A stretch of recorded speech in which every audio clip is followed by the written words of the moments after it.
Hello, pro dancers, pro cheerleaders, aspiring pros. It's been a very long time since I have done a solo episode, and I've been very busy with life.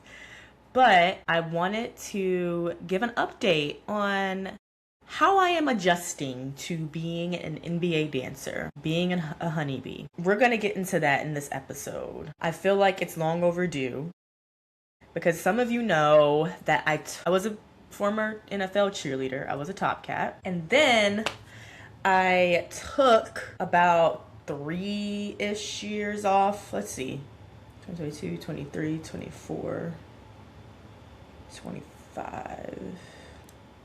Yeah, I was about three years off from not being on any teams, not dancing. And then I just realized how much that I just miss performing. I missed being on a stage, doing what I loved, entertaining, performing, dancing, expressing myself through dance, through very fun choreography that's going to hype up a crowd, that's going to make someone's day, and just being that extra touch and being part of something that is going to make somebody happy at the end of the day, whether it's through dance and a performance or whether it's through greeting somebody at the door when they first walk in to a game, or taking a photo with a young child who maybe had been looking forward to that for a long time, or looking forward to that all day, or just making their day, seeing them light up, seeing the smiles on their faces. I missed having those touch points and just being able to impact somebody in a positive way. And you can do that when you're not in uniform. You can do that. But when you put on that uniform, it makes it so much different. And people feel like they're getting exclusive access to you. There's something about the power of a uniform that makes people kind of treat you differently, kind of put you at this high standard. Although I was still impacting people when I was on a team, it just wasn't the same that I could get from performing and doing that at the same time, especially the kids. So the joy that that's brought me, and just getting back into auditions, has been so much fun. Honestly, I never thought that I would try out for the Honeybees. I never thought that I would be an NBA dancer. If you asked me this maybe 4 years ago, I never saw that in the cards for me. I was probably like, ain't no way I'm doing that. It's too many games. 41 games? What? I have a life outside of that. It's so funny because that is my life now. I decided to audition because I thought to myself, you know what? There's some reorganizing going around in the dance world, in the pro dance world in Charlotte. There was something that hit me one day and it was honestly God that told me, Jasmine, you miss doing this. This is what brings you joy, what brings you happiness. You need to be around like-minded people that love what you do as well, that love to dance. You need this community, and you need to get back on a team. You are not done yet. And it was so clear to me that I needed to try out. It just hit me probably a month before auditions. It was probably April and I was not thinking about auditioning for the Honeybees, and auditions were in June. I made that decision at the beginning or end of May that I was auditioning for the Honeybees. And so I started getting into audition mode. I started trying to take the prep classes. I didn't get into any of the prep classes. I got on a waiting list, but I tried to do everything I could, everything that I had been telling hopefuls to do to get on teams, I had done. I had to practice what I preached. I had to take the prep classes. I had to reach out to the veterans. I had to reach out to people that I thought would help guide me in this journey. I had to do all of that.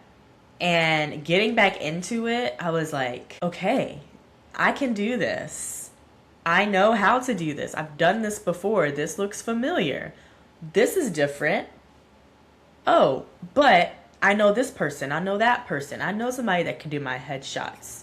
I have a connection there. I know somebody who was a former teammate of mine who I can borrow their uniform. So I had to be super resourceful in those moments and really dig deep, listen to my own advice, and just go for it. It was a whirlwind, I will say. It was not easy. And my body was definitely telling me that it was not easy. My body was like, woo, you're a little older now. Some things are starting to crack, snap, what is it? Crap, snap, and pop. I remember during auditions, I think it was the first day of audition. So they had a video round. I made it past the video round to semifinals, but it was the first day of in-person semifinals. And my Achilles was killing me after learning the dance for that semifinals. I was like, this has never happened before. What is going on? I was like, I'm not an amateur, but when it comes to getting back into something, okay. I probably should have taken more classes. I probably should have been training more. And I kept working out. I never stopped that. Well, I hope that I can continue to move my body for the rest of my life and work out. So that didn't change. What did change is I was not dancing as frequently as I normally would. And I had some Achilles pain.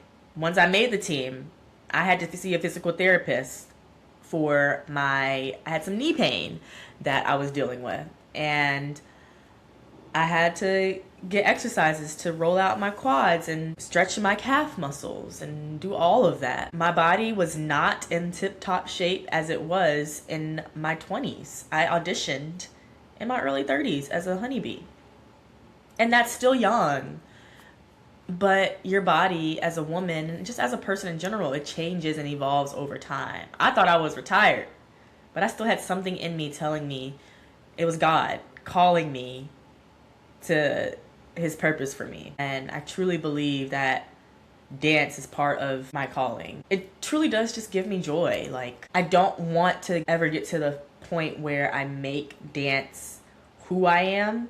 I want to be very careful about that because I know that dance is not going to last forever. Yeah, my body feels different this time around, but I know it's going to feel even different 10 years from now. I'm already noticing how my body is feeling, and I have to work against that. I have to keep training, stretching, and taking care of it even more so now than I did when I was on another team. So I say all that to say, I don't ever, getting back to my point, I don't want to ever be like, dance is me and I am dance.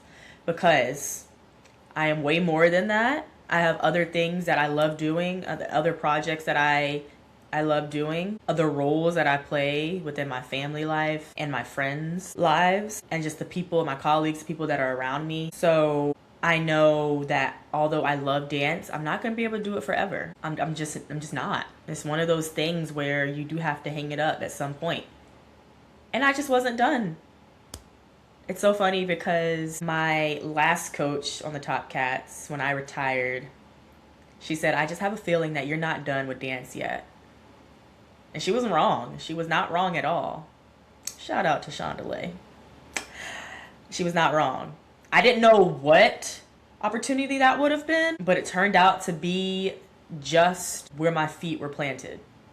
And it's so crazy to me when I think about that, because after I left Top Cats, I knew that I wasn't done dancing, which is why I still auditioned for teams. I auditioned for the Dallas Cowboys cheerleaders. I auditioned for the Redirects, and I almost made the Redirects team. I was preparing to move to Las Vegas and be a raiderette. I made it all the way up to finals and didn't hear my name called at the final audition. But the fact that I made it to finals, I just was like, wow, I could have been living in Las Vegas. But God told me differently.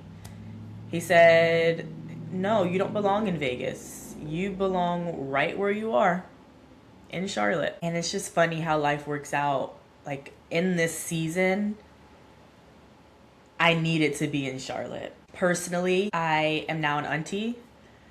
After that Vegas audition, I got into a relationship, a serious relationship. And all of that happened in Charlotte. And I needed to be here. And there's probably other reasons that I needed to be in Charlotte, but being a honeybee was one of those too. And I didn't know it at the time, but it's just crazy how the trajectory of your life worked out. And I always talk about to some of my friends that Vegas, everything was written in the stars, like written in the stars. It felt like everything was aligning for me to make that Raiderettes team. I've probably talked about this before, but I just remember I had a work trip. And the weekend after that work trip, I had to be in Vegas for that audition. So the work trip ended up, I never came home. From that work trip, I ended up going straight to Vegas, and that aligned. I had an old friend that lived in Vegas, and she let me stay with her for a couple of days, at least for the first weekend, until I found out if I made it further in the process. That aligned. I ended up staying in a hotel room. I work from home, so I could still work. But for that whole week, I was in a hotel, and I was working and practicing and going through the audition process. That all aligned. I had to get a rental car. All of these things were just aligning for me to make that team. And I look back on that and I think about, why did everything align so well? It just seemed too good to be true. Everything seemed to be happening the way that I intended and wanted it to happen, except the very, very end result. And I think about that.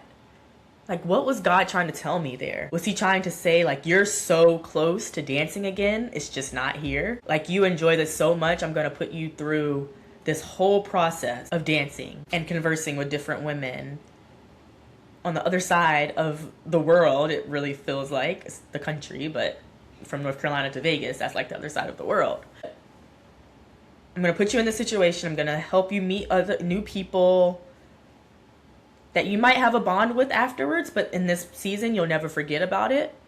But I'm gonna let you get so close to it, and I'm gonna take it away. And I was so mad. I mean, anybody is mad when they don't make a team, but I was so close. But God was, like, I look back on that, and he was preparing me or protecting me for something that I didn't need over there. I didn't need something over there. I needed to be here. I needed this team. I needed the team that I'm on, the women that I met on this team. And it kind of makes me emotional just thinking about that. Like, I'm sure there's some type of Bible verse, if you are religious and you are a Christian, that relates to getting, like, being so close to something and then God taking away and saying, nope, not yet, you're not ready. So yeah, I just had to share that because that was part of my journey. So I want to get into how I'm adjusting now, because right now, I don't even have a watch on, but I just like doing that just for the look.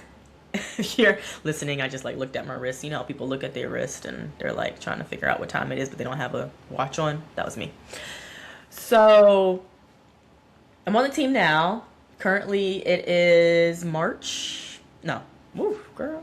What are you talking about? It's February. It's mid-February. And things are starting to slow down a little bit. The beginning of February was really chaotic. There was a lot of stuff happening, lots of games. We had snow. We had a snow game that we had to fix for and reduce and make changes to. It was a lot. It was a lot. But all a lot of fun.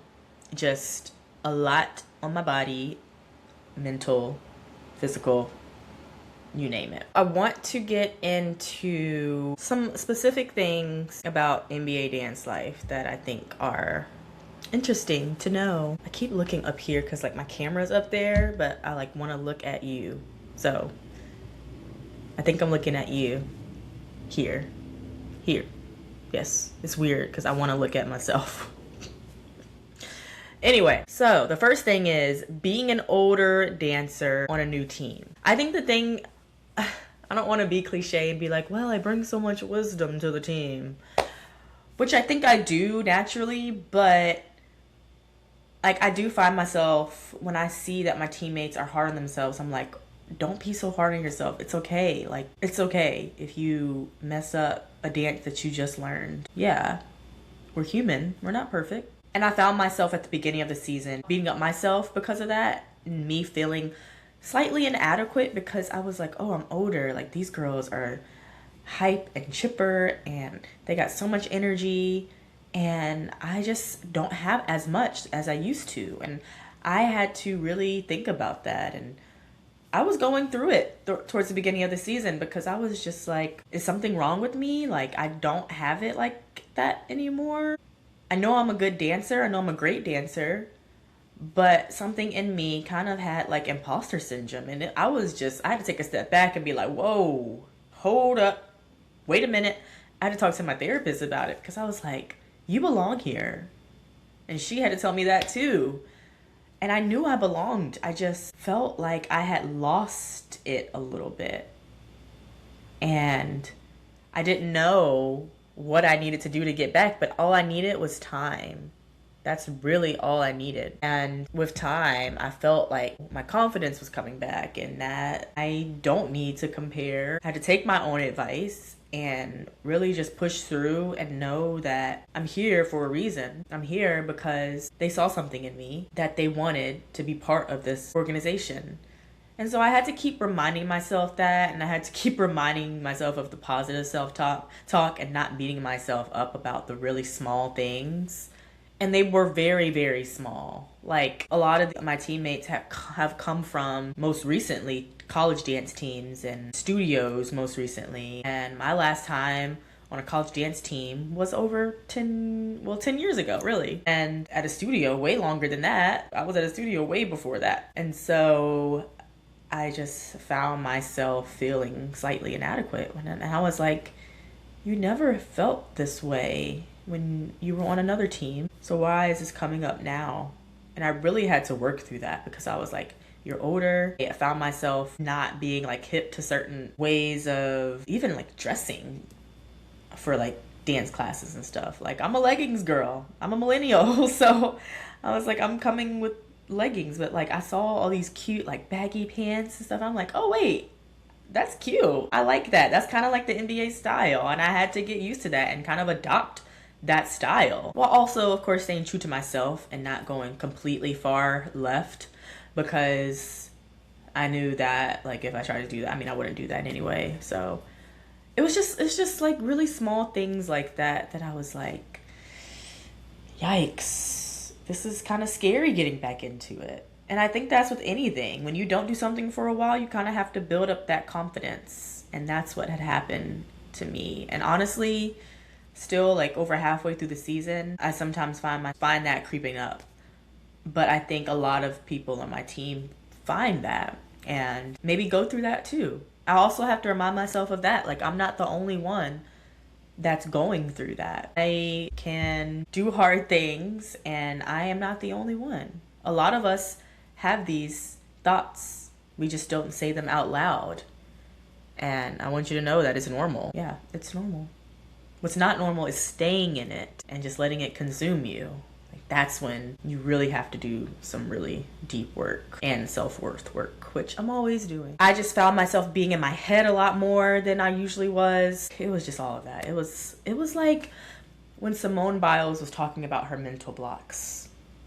It was kind of like that. And a lot of athletes face that. You can look at one of my podcast episodes I did with a performance psychology coach, Coach Lane, and he talked about that. What episode was that? Let me just make sure I don't steer you wrong. Episode 160. Go back and listen to that episode with Coach Lane Lee on unlocking performance psychology and how you can get into these mental blocks and it kind of hinders your performance. And you have to just relax, stay calm, and release and let your body do the work, because it is muscle memory. Once you've practiced for so much, and I think that's what it was. Like, we learned a lot of dances, and I did this an NFL cheerleader too, but you learn a lot of dances back to back to back, and then you get them on video and you think that it needs to be perfect on video. You want it to be good for video because you know other people are going to be watching this. But like, you got to let go of the fact that, you know, people are going to watch it. You mess up, it is what it is. They'll just watch somebody else. 9 times out of 10, you're not the only one messing up. But I just had to get behind that and get over that. Yeah, that was a mental block. I had a ton of mental blocks at the beginning of the season, and I was just like, dang, this stuff doesn't come up. It wasn't coming up for me the 3 years that I was off because I was not on a team. I was not doing this regularly. And so I was like, I talk about these things all the time. Why are these things coming up for me? And I just had to really, really work through that. That's not something I was expecting at all. Also, I think another reason that was happening is because we had the summer off and we weren't really doing dancing during the summer. And then we were thrown into learning a lot in the fall. And I think I was a little overwhelmed by that too. And just really not knowing everyone and getting to know people. It's always hard when you first start something. You're like, I don't know if I'm gonna make friends on this team. I don't know who's gonna be my community, who are gonna be the people that I can reach out to and maintain those friendships. And I think a lot of us question that because a lot of us, especially rookies, did not know each other. And we had to create those spaces to get to know each other. I feel way better now, even though some of those things come up for me. It's definitely not as much as it was at the beginning of the season. So yeah, I will also say that my first game was a lot. My first game as an NBA dancer was a lot. We had a lot of new leadership come in, and I think we were still adjusting as a team about what we wanted to do and the impact we wanted to make on game day. And so those first couple of games, we were kind of testing the waters, and we're seeing what we can essentially do and get away with leadership, and maybe challenging what has always been done and trying new things. So I think that that first game was just a testament to that. And we were doing a lot of running, which I wasn't expecting. And even though we didn't do as much dancing during the actual game, we still were doing a lot. Like going upstairs in the 200 level, like we never did that as Top Cats. We did not have that much, the fans didn't have that much access to us during the games. Before the games, yes. And that was still the same when we had doors opening and interacting with the fans at certain stations around the arena, but not during the games. That was different with NBA. And I found that to be a lot my first game. That's a game I will never forget. And I also remember the music cut out during our first game. The music, it just cut out, and we kept dancing, and we like really showed that we were a team because we started counting, and then they eventually told us to, you know, get off the court and we would come back and actually perform with our music. So that was very interesting, but it just goes to show how pros should act in those situations, and you just have to roll with it. A lot of things are changing a lot. That's something that has remained constant, is the change. The changes, they're going to happen. So that's what I know to be true. I think there are a lot more that can change in basketball, depending on different plays and coaches' challenges and, you know, getting dances pushed back. That can happen. Sometimes a dance could get cut. Hopefully that never ever happens. It's happened to me in previous years on another team, but it almost happened, I feel like, this season. But you kind of have to get in where you fit in. And I think the organization tries their hardest to have us be out there as much as possible to dance, which I appreciate. So yeah, I definitely think there are some things that I'm looking forward to in the coming season and the rest of the season. So stay tuned, but I'm back in it. I am a professional cheerleader, professional dancer, because NBA is more dance focused. Not that NFL is not dance focused. It's just, like I said before, NFL mostly says like NFL cheerleaders. But now I'm just interested to see how the rest of the season plays out. Our team, the Hornets, are doing really well, and I hope that they continue to do that so that we can go to the playoffs, which would be really exciting. So we shall see. If you asked me this like 5 years ago, I would have been like, I will never be an NBA dancer. The schedule's crazy. But here I am. And this is what God has for me in this season. He said, you're not done yet. And you know what? I think that could be a lesson for you too. If you're listening to this and you think that it might be over for you, maybe you aren't making the teams that you want to make, don't give up. Keep hope alive. It may not be your season right now, but I can almost assure you that your season is coming, and some of the best seasons in your life are coming, and they might not have even happened yet.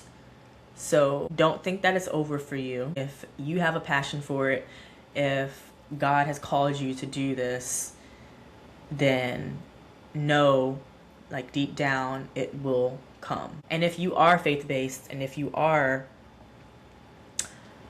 Christian, or whatever religion you practice, then I will say just lean into your faith. That's another thing that I'm grateful for this team. We have some of my teammates have invited Bible study into this realm, and it's been very helpful to hear their perspectives and to also be vulnerable and share my perspectives and just how, dance can bring us together, but also faith can too. And I think it's really incredible. It's helping me to go deeper into my faith, which is something I always want to do, but it's also something that's always been on the back burner because I'm like, oh, there's so many other things, but like faith is, the older I get, I'm realizing that faith is just as important as anything else and should be the most important thing in my life, because after that, things start to fall into place. I truly believe that. So if you do, then lean into that and lean into knowing that your time is coming. Your time is coming.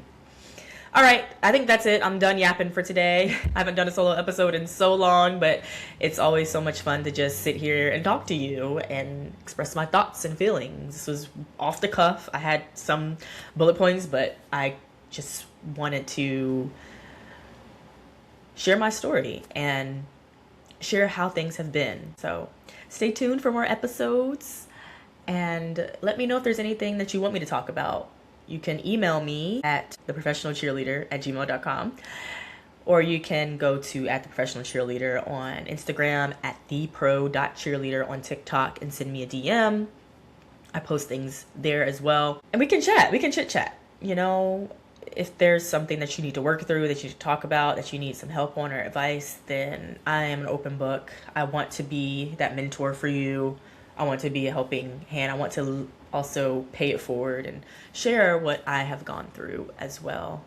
I'm really I want to step into my mentor bag, and I have been doing that, but I definitely want to just reach out and touch somebody, give them advice, and share what I've learned, because people have done that with me too. So, okay, I said I was done yapping. I'm really done now. Bye. Thank you so much for tuning in to the Imperfect Cheerleader podcast. Taking the time to listen while you're busy with all of life's responsibilities means the world to me.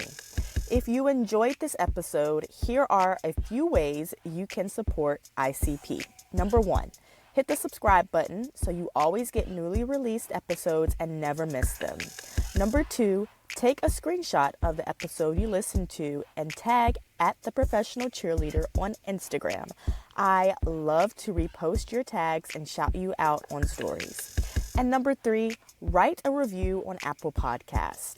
This is the best way to show your support for the podcast and helps bring us even more guests, interviews, and topics.